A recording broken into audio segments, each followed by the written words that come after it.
Welcome to the video today. I am on South Grand Street in Los Angeles, California. I'm looking at the Broad Museum. I'm across the street, and as I approach the museum, it occurred to me that the museum looks like the head of a whale. They got an eye on the left side and a big open mouth on the right side. So, like Jonah, I approached the whale and I was excited to find out what I'd see inside. Here I am on the other side of the eye, and here is the entrance that I used to enter the Broad Museum. Once you get up the escalator, on the first floor is a gigantic gallery, kind of divided up, and I'm doing a panorama view here from the escalator, seeing all the art that's displayed on the walls. Of course, there's a sculpture by Jeff Koons there, and some of this is fabric art. Then I moved over to kind of a corner of the room. This is the same room, but from a different angle as I did another panorama. Here's the back side of the Jeff Koons. And I continued to move my camera to cover the rest of the wall here and these gigantic pieces. Here's a kind of a Jeff Koons gallery. And we see this collage piece, and then here's the Michael Jackson and his chimp and the big bubble dog, and the rest of the features of this Jeff Koons gallery.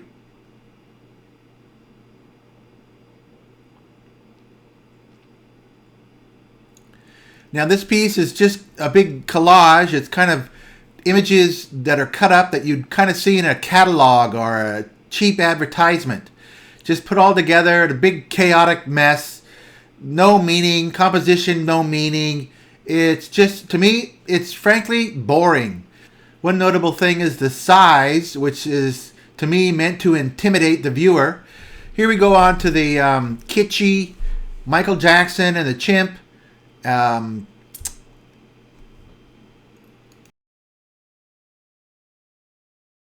Once you get past the idea of an artist who takes a simple child's amusing toy and blowing it up, once you get past that basic joke, irony, whatever you want to call it, it really doesn't mean much to me. It's just like this one.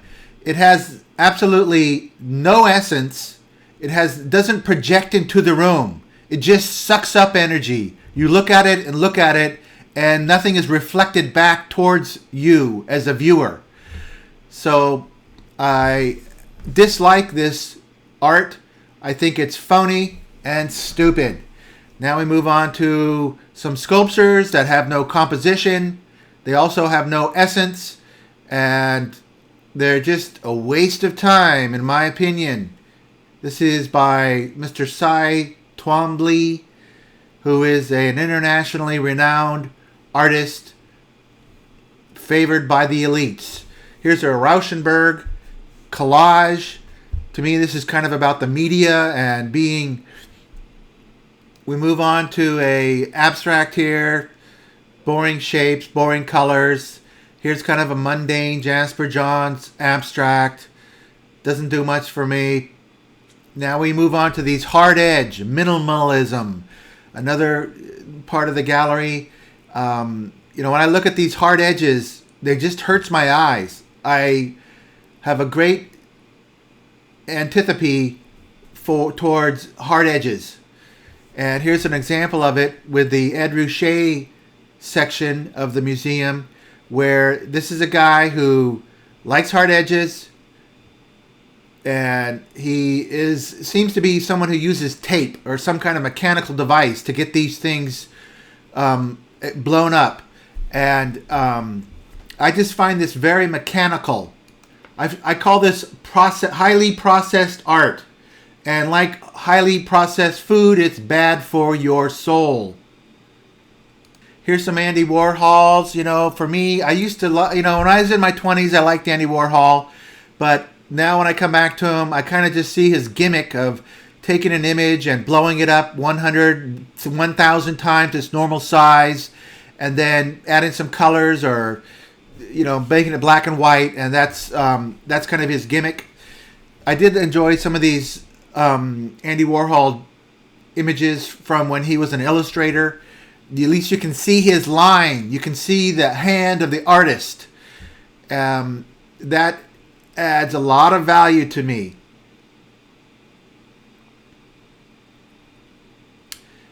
Here are these horrible, horrible images from Manet's Cathedral on the left. And then on the right, you see the Liechtenstein paintings. We're going to see more of those coming up.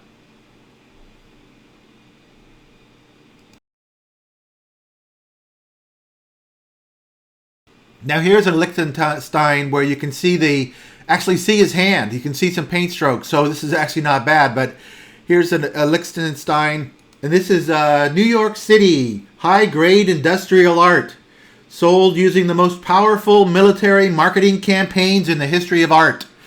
You know, more hard edges, just highly processed. This kind of art is bad for you. This is bad for your eyes and bad for your soul. A painting should bring nature indoors, and this painting is about marketing and greed.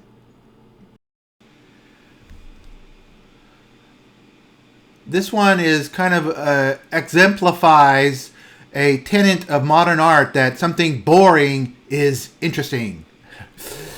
Here's some of these comic book stuff that he did. You know, like I said, it has no relation to reality. It's based on a artificial comic book, and then you blow it up using the technique of Andy Warhol used of taking an image and blowing it up. It's called a gimmick. Once you get past your 30s, you should start to see that.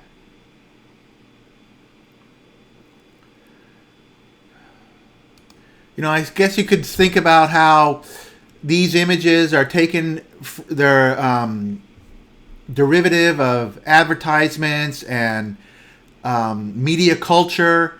And once you get past that, you know, is it celebrating it? Is it celebrating it in an ironic way? Or whatever it's doing, there's just nothing to look at. And nobody's really studying these paintings. People just look at them and walk by. Nobody really stands in front and is entranced by the painting. Okay, now we're moving into some other art here. And here's kind of another pop image. Really doesn't do much for me. Here's an image that's made up of many sections of advertising and wig advertisements or some. I didn't spend a lot of time looking at it. It just didn't draw me in enough to spend time looking at every little square of this piece.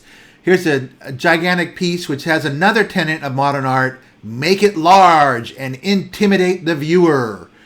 Well, it doesn't interest me at all.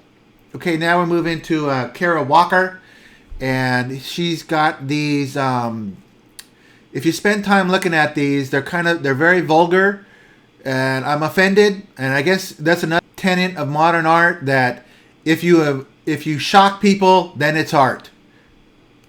It seems to me she's using sarcasm to show these pickaninnies in a derogatory manner, and I see how this could be hurtful to a black person.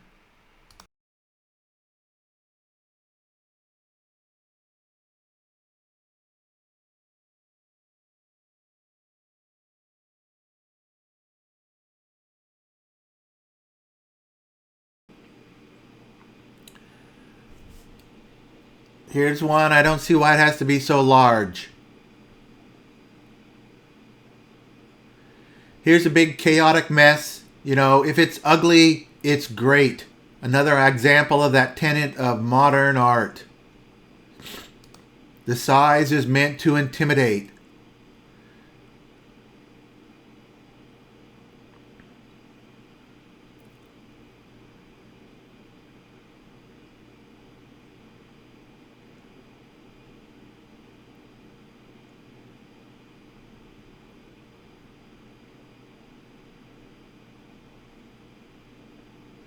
Here's a room that I was starting to get interesting now, and I see these images, and It kind of reminds me of the 1930s in America called social realism, just regular everyday people going out their activities in the day. This was one of pretty much my favorite in the whole museum. Just a guy crouching down next to his dog, affectionately holding his dog. Very authentic, based on something you might see in reality, simply projected. And this is a great piece of work. I liked it very much. It stood out compared to everything else. And here's some of that George Condo garbage. Okay, now we're back to the modern art here. These very forgettable pieces. Here's the word art. And, one thing about these word arts, when I first saw them, I was always kind of trying to read the art and what does it mean? And I just finally realized after about a decade of that they don't mean anything. The words are absolutely inane, stupid sayings. They don't mean anything. They're just to attract your eye because we have a natural tendency of humans to read words. Here's a room with kind of a surrealistic sculpture of this gigantic table. This is interesting in a P.T. Barnum way.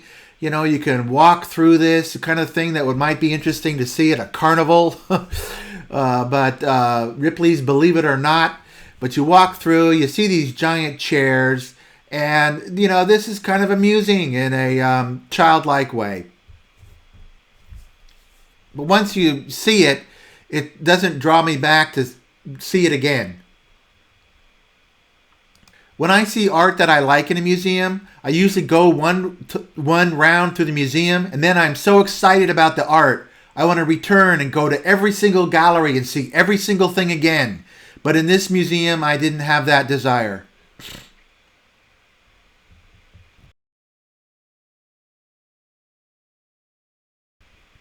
Okay, now here's the Jean-Michel Basquiat, and I like his work.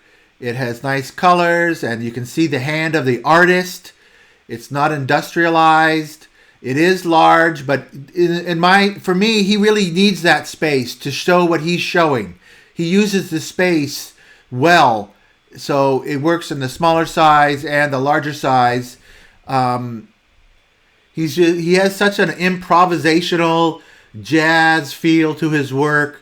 It's just entertaining to look at.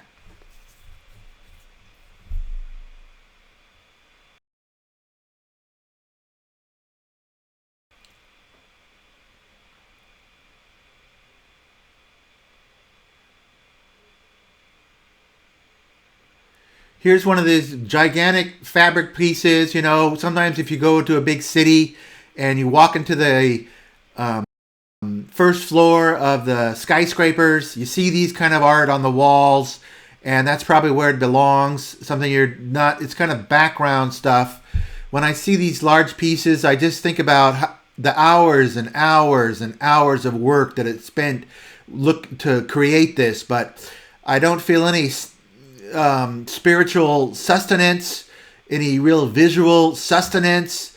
It's just like music for the eyes.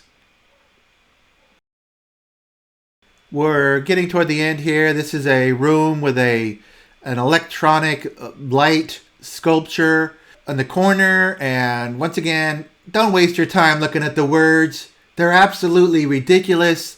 Once you read them, you just feel stupid. You feel like you got tricked. You feel like you got scammed. And then it just takes advantage of our natural inclination to look at bright, shiny things. It's kind of a optical mind suck.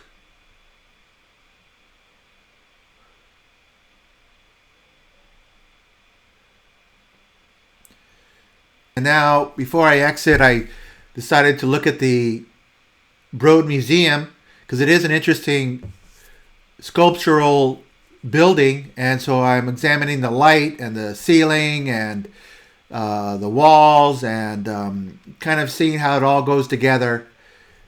The inside is really just kind of basically a warehouse But now I'm exiting the museum, and as we exit the innards of the gigantic whale, we go through these intestinal staircase and down and return to the reality of the streets of Los Angeles.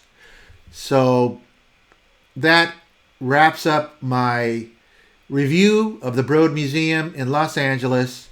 Thanks for watching. If you have any comments that you agree with me or disagree with me, leave your comment below the video. Thank you for watching.